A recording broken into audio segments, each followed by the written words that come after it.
Hey guys, it's Kendra. Today we're gonna do a twin Q&A. I asked you guys on Instagram what questions you have for me, for things related to the girls. But I also thought it'd be fun to interview the girls and ask them questions that you wanted to ask. And then after that, I'll sit down with you guys and answer all of your questions that you have. And the girls are 3.5 if you're wondering. So I haven't really done like an update on them. So I thought it'd be fun to just sit down and chat. So I hope you guys all enjoy today's video. And if you guys are new, I would love it if you'd subscribe. I have twin girls, obviously, who are 3.5, June and Violet, and I have a 1-year-old Owen. So let's get started with the girls' interview. Come here, no, please, no, it's not for babies. Okay. June, what's your favorite thing about Violet? Mom, my favorite thing is about. Like, what do you love about your sister? Wearing the ballerina skirt. You like her in the skirt? Yeah, it's pretty cute. Violet, what's your favorite thing about Junie? Playing with her. It's a Sling Beauty dress. You like her in her dress? Uh-huh. What's your favorite thing that you girls do together? What do you like to play with together? Judy talk about. Okay, Junie, you tell us. I like to play with my little one. Yeah? What else do you like to play with Violet? My bracelet. Mommy, here's my bracelet right here. That's beautiful. What's your favorite color, June? Pink. Pink? Wow. If you could be anything in the world, what would you like to be? Princess. A princess? Who's your favorite princess? Sleeping Beauty. Really? What do you want to be for Halloween? Sleeping Beauty. Really? My favorite like Hey, come with that. You want to be a fairy? Yeah. Are you going to be a fairy for Halloween? Yeah. Be Cinderella. Wow. Be that girl. No, Judy has to be a ballerina like this clothes. Hey, our wands match. They do match. Hey, careful with my crown. Let's get that. Woo! Your favorite snack. If you could eat one thing. I like a lot. A lollipop is my favorite. A lollipop is your favorite. What's your favorite, Violet? Candy. Candy? What kind of candy? Covered chocolate gummy bears. Chocolate covered gummy bears. No other princess. Ooh, my favorite princess is Sleeping Beauty. I know you have the magic heart. Hey, is anybody in this house a twin? Am I a twin? Nope. Is Me, Owen a twin? Nope. Why are you twins? I don't know. Are the same height? No. Yeah? We're the same height. Is it because you both have blonde hair? Nope. Is it because you kind of look the same? Yeah. It's because you look alike? Is that what it means to be a twin? Yeah. Oh. Look alike. Were you in Mommy's tummy at the same time?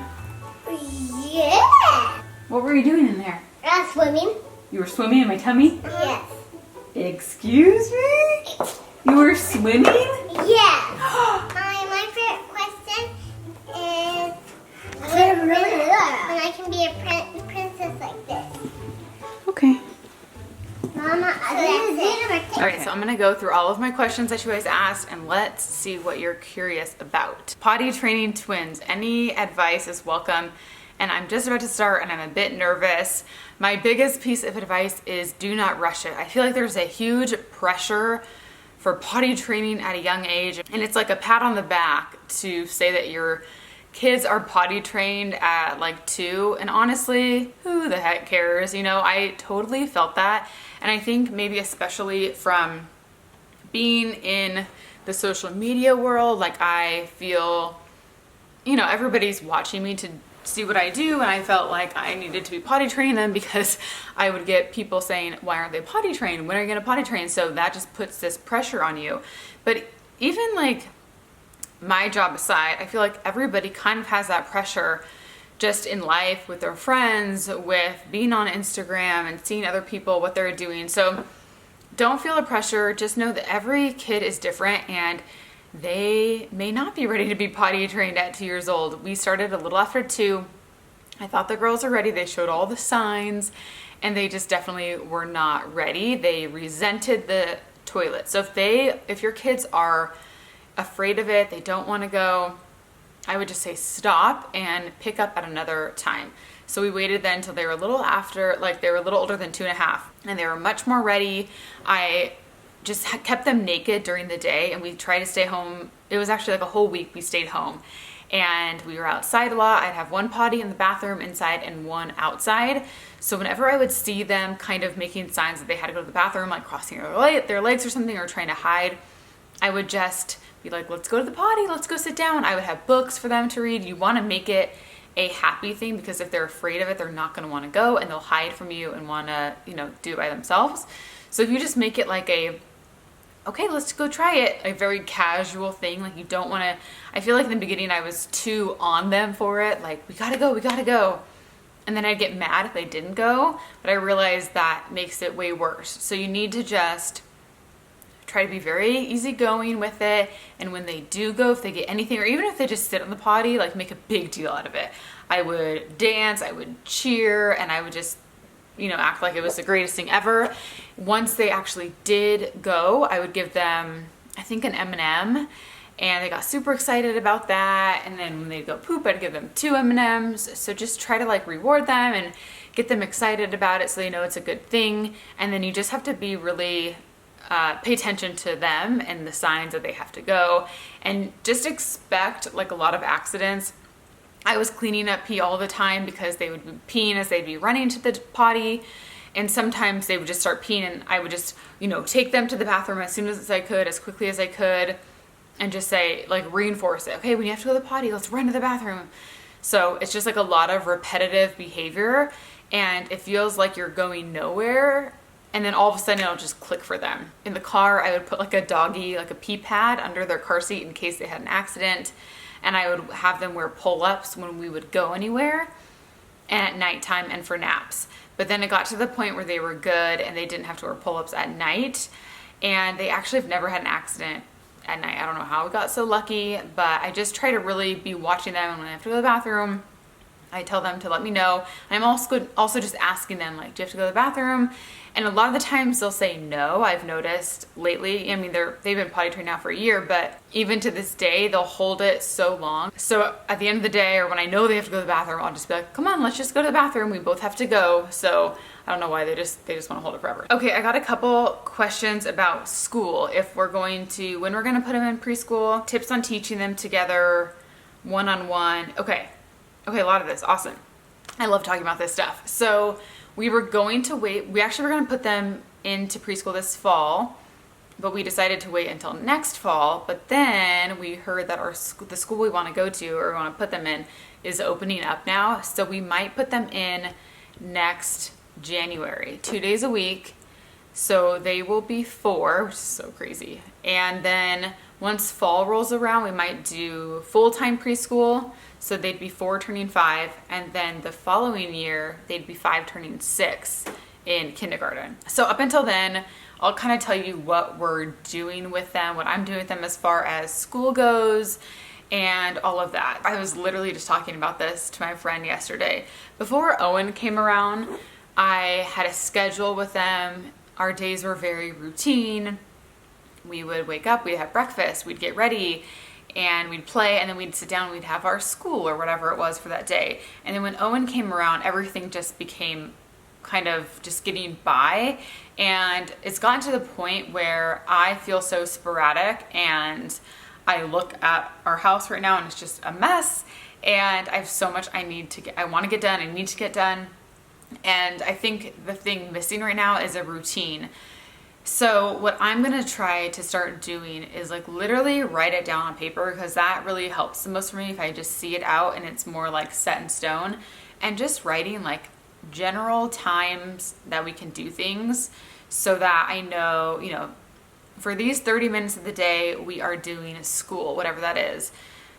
Because then once I get it done, I will feel like more accomplished for the day, rather than just squeezing it in whenever I can. And especially working from home, I feel like I am never really in one thing fully. I'm never with them 100%. I'm never in my work 100%. It's kind of just, a little bit of myself goes everywhere. And also for them, they do really well with structure, and I know that's why they're gonna really love preschool. So I think if they knew kind of what to expect during the day, they would really like it. And we did swim lessons with them this summer for 8 weeks, and it felt like a really long time, but I really enjoyed it because I knew 4 days a week after they all woke up from their nap, we would get in the car and we'd go to swim. It was a designated thing that we were doing together. I had that time with them in the car just to talk with them. It was like really good quality time. For me, I get a lot of fulfillment from them, like learning things and being in activities and like experiences. And it's funny because I don't know if you guys are big on like personality tests. I did one of the tests where it's the 4 letters, but it was a little bit more specific. But my specific personality type, I thought it was so funny because it said with kids, you always want them to be like interacting with things and being outside and learning, and that is totally how I feel. If I'm just inside with them, not really doing much, I feel like, oh, the day was wasted, even though I know it's not. But I like them to be painting and coloring and like doing all these things. So here are some things that I do for school. I'll also link a video on activities that I do with them and just things to do during the day that I think would be helpful for you guys too.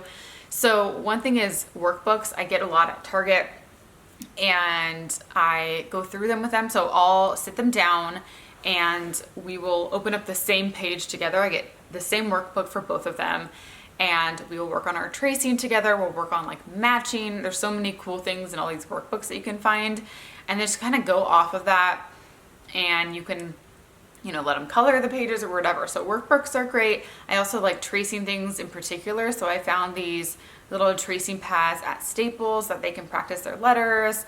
We have whiteboards too where they can draw, and we do a lot of coloring. So like crayons, markers, color pencils. Sometimes I'll just cut out shapes for them and let them color those. When I wanted to teach them different shapes, I would just draw different shapes on a piece of paper and like kind of quiz them. We have flashcards that we'll do, recognizing letters and sounds. I'll just I'll have them just color, and then I'll just sit there and be like, okay, what sound does A make? And they'll go, ah. Or I'll hold up a letter and I'll say what letter makes sound.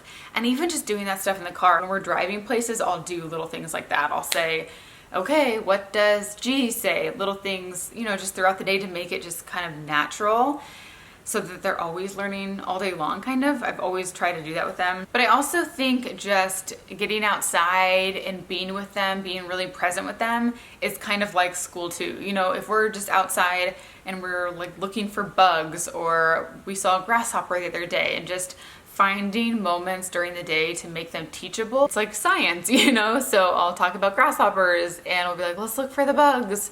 And you can talk about flowers or plants, and they just get interested in it because you're looking at actual things outside.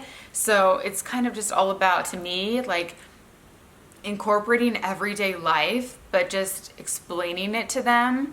And I feel like they learn things so much quickly and they understand it so much deeper than if you're just like sitting down sometimes. And another thing that I've always thought is kids soak in so much information, and I feel like they know so much more than we give them credit for.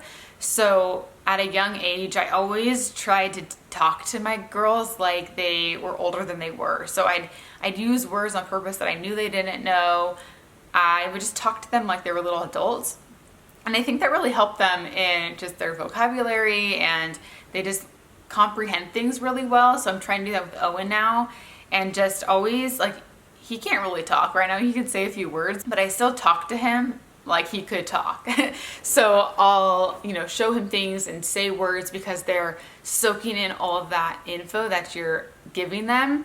And then all of a sudden you'll notice one day they'll say a word and you're like, wait, I never taught them that word, but they learned it from hearing you say it over and over. So just always kind of be one step ahead of your kids, and they will get there eventually. Along the lines of specifically twins in a school setting, my girls learn very differently, and they're just so different. So June is very extroverted. She likes to be the first one to answer the question, the first one to do things, where Violet is a little more of a deeper thinker. She's an introvert. She likes to take her time and she doesn't want to be pressured. I found that with some things I have to just do with them individually. So even like little flashcards or something, if I just do it with Violet alone, she does a lot better that way, because if we do all of us together, June will just like blurt out answers and Violet just gets frustrated and doesn't want to do it anymore. So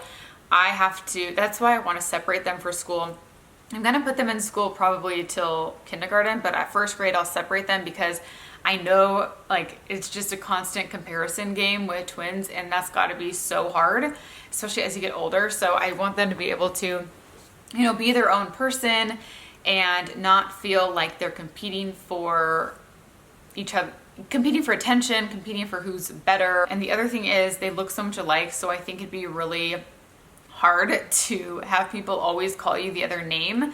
I mean, I'm sure they're gonna have that their whole life, but at least in school they can be their own person. It's funny because a lot of you guys asked, like you wanted to ask the girls how they feel about being a twin. And I don't really know if they know what that means yet, because we say it all the time. We say, do you know what it means to be a twin? And they kind of just don't really care. Or we'll say, do you think you look alike? And they always say no. So I don't really know. I'm wondering when they will know, because even like at swim, when one of the little girls would say June, and she'd be like, I'm not June, I'm Violet. Like they always correct them, but they don't really understand why people are always confusing them. So if any of you have twins that are a little older than the girls, let me know when they kind of started realizing that, because I think that's super interesting. Okay, somebody said, do they like it when people call them twins versus by their names? I try to never call them twins, because it seems like an object. Just the twins, I'd rather call them the girls. It seems a little more loose than saying the twins. I've always tried to do that from the beginning. Every now and then I'll say twins here on my channel just so it's easy for you guys to know. I feel like for their whole life they will be thought of as the twins by other people. So at least in our house, I don't want them to feel that way. I don't want them to think that Andrew and I they're the twin, there's Owen and the twins. Like I never want that to be the case for them. I'd rather just be like June and Violet and Owen. Do I think they look alike or the same? They look so much alike to me, especially in certain moments. I'll catch them. If their hair is the same, when their hair is pulled back, they look so much alike. And Andrew and I definitely confuse them sometimes. If we just see them quickly, we'll call one by the other name. But it's something about their look that is different, and it's so hard to explain to people. I feel like Violet's features are slightly more, they're a little smaller, and I said that when they were just little tiny kids. June's eyes seem to be a little bit bigger, her features seem to be a little bigger to me, and her face seems a little longer and more narrow, whereas Violet's face is a little more square, and June's skin tone is slightly darker. And I remember reading about identical twins, and they said the two things that they can vary on is eye color and skin tone, I believe. Or maybe it was face shape and eye color. Or was it face shape and skin color? I don't know. There were two things that they said they tend to vary with twins, and then they shouldn't ever be within an inch apart. Okay, let's talk about transitioning them into a big girl bed. So we moved them into convertible beds when they started climbing out. June fell out of her crib one time and it was so terrifying to me. And I was like, Andrew, we gotta put the, whatever it is, the little convertible thing on tomorrow. So once we did that, I thought it was pretty young when they did it, when they first fell out. It was before they were 2, and it was just chaos after that, because they would just run around their rooms and play, and they never wanted to take a nap. So they ended up not napping for a few months, and then what I started doing is laying down in their room until they fall asleep, and then once they fall asleep, I'd leave the room and they'd nap. Then I had Owen, and I couldn't lay in there all the time. So they stopped napping a little bit, and then when we moved into this house, we have a spare bedroom upstairs, and so I would split them and they started napping again. So now Violet has her room, June has her room, and they take naps in their individual rooms and they sleep there at night.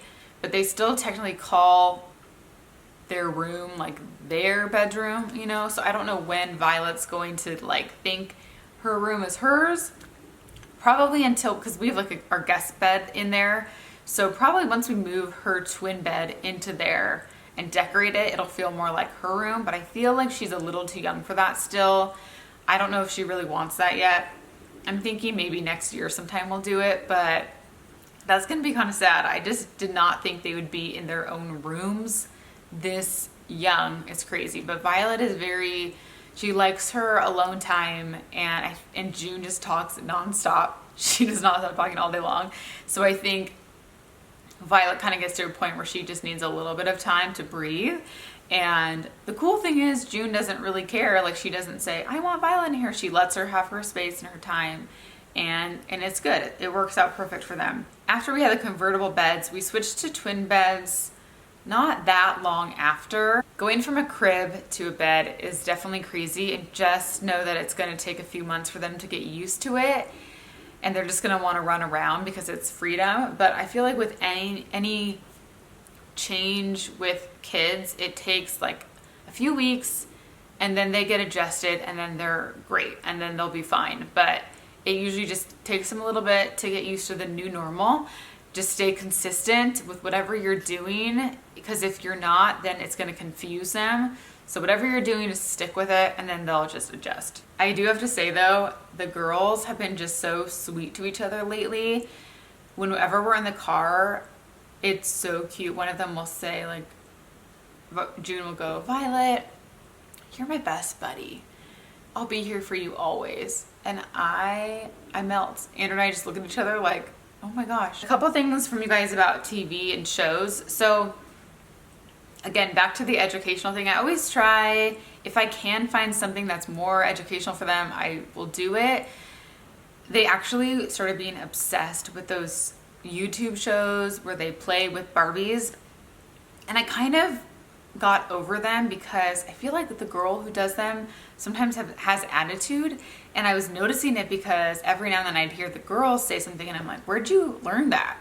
And it was from that show. So I try not to play that often anymore. I actually really like Nick Jr. shows. I feel like they're a little more simple. Some shows to me are super animated and they're so spastic. It's so much going on. It's just like, ah! So I try to find shows that are a little more mellow. When they were little, I would play Little Bear for them. Like, think of Little Bear compared to, they also like do, if you guys have Goldie and Bear, I think it's on Netflix. But just the difference in animation, Goldie and Bear is kind of 3D and it's just so bright and everything. And then Little Bear is just simple and calming. So if I can find more shows like that, I prefer them just because they tend to watch them and they're calmer when they watch them. Even the Wiggles, because Owen will watch the Wiggles. That's kind of the one show he'll watch. And even that to me just seems so much. Let me know if you guys feel that way about certain shows. If you have some favorites, let me know. Somebody asked, when did you introduce screen time and do they have separate tablets? So we actually just have one iPad for our whole family. It's pretty much just Andrew's. He uses it most of the time. I never use it. I don't like iPads. I don't know why. I used to have one and then I sold it because I never used it. I rarely use it for them. The only time I give it to them is if we're doing ABC Mouse or Homer, something like that, like a educational kind of app, but that's not even every day. We honestly probably use the iPad maybe once a week, and we use it for just maybe like 20 minutes, not that much. And it's not because I'm super anti, we just don't use it. But we never take it with us anywhere. We never take it in the car, anything like that. It's just at home every now and then if I want them to do ABC Mouse. But yeah, they don't have their own or anything like that. And I also try not to give them my phone ever. They never will just like hold it. I don't keep any games on my phone or anything for them. And I've just realized that they just don't care about it. Like, if they're not used to having it, then they don't know anything other than that. So I feel like if I were to give my phone to them all the time, then they would just get used to taking my phone, you know? But they've always known from the beginning, like, they don't play with my phone. How long did I breastfeed them? So I nursed them until they were 4 months old, and then they stopped gaining weight. So I had to add in formula at 4 months, and I would nurse, and then I'd give them a bottle after. And then at 6 months, my milk was totally gone. It was definitely a process trying to like keep my milk going. I tried as long as I could, and it just came to a point where it was just done. And I do think stress has a lot to do with it. I was really stressed about it, stressed that they were getting enough milk, because when Owen came around, I was way less stressed, and I do feel like I had more milk for him, but also it's one baby. With Owen, I nursed him until 6 months, and then same thing, my milk kind of started to go down, so I added a bottle. That was how the girls were, and so then when I would give them a bottle, they would be totally happy after because they were full. So when I started noticing that Owen would get kind of cranky after I nursed him, I started adding in formula, and he was way happier. And then I was totally done nursing him around 8 months. Do they still like to dress the same, and do you always just buy two? So now I never really buy matching things. Every now and then I will, but it's very rare. I try to buy the same style and just a different color or print, and they usually will pick their favorite. So I'll get them something and they'll go, oh, that one's mine, or that one's mine. I do think they like to have their own things though. When did it become easy in the baby stage? Okay, I always say 4 months was a lot easier, because I think it's when I started giving them formula and they were full and happier. But once they got to 8 months, I noticed a huge difference because they could, play with more things. 8 months was really good, and then 1.5 was really good. And yeah, it's kind of like every 6 months, it seems to be a huge difference in how they are. But then there are new challenges. So, once it's easier for them to do one thing, then you're potty training them. Or once they're potty trained, they're whining more. There's always something. It seems like once you're getting out of something, something else is going to come. And I just think that's how it's always going to be. What is your favorite thing about being a mom? I think it's just so neat to see them grow up. It's so special to see them become this little human and learn things and say the cutest things. Like all of a sudden they'll say something and you think, how do they know that? And they're just so sweet and innocent, and they have so much joy in them. So being a mom has really taught me to, one, try to slow down, and that's day to day. Just every now and then when I'm getting too busy and too occupied on things, they really make me slow down and be present and in the moment and just enjoy life. They're just so special, and they just see the good in everything, and they're so lighthearted, and it really teaches you to be a better person, to be happier, to be grateful, and also not to take things too seriously. I think me especially, I used to always take everything so seriously, and that's why I love Andrew, because he doesn't take much too seriously, so it's a good balance. And especially after I had kids, it's really just show me just to have fun, and life is short, and I just want to soak up my time with them, and just every day, because every day when you're at home, so much going on. When you're a stay-at-home mom, when you work from home, it's a lot of the time you can get overwhelmed, and there's so much that you could get bogged down with. But at the end of the day, I feel so grateful that I can be home with them. And I always say this, but it's all the little moments during the day that make up your life. So you don't want to try to rush through the day, because then you're just wasting your time. So I try to really just savor up all my little moments with kids. So I hope you guys all enjoyed this Q&A. I want to do these more often. This seems like a great way to just answer all of your guys' questions that you have for me on Instagram or YouTube, and we can just sit down and chat. So thanks so much for watching, and I'll talk to you guys very soon. Bye.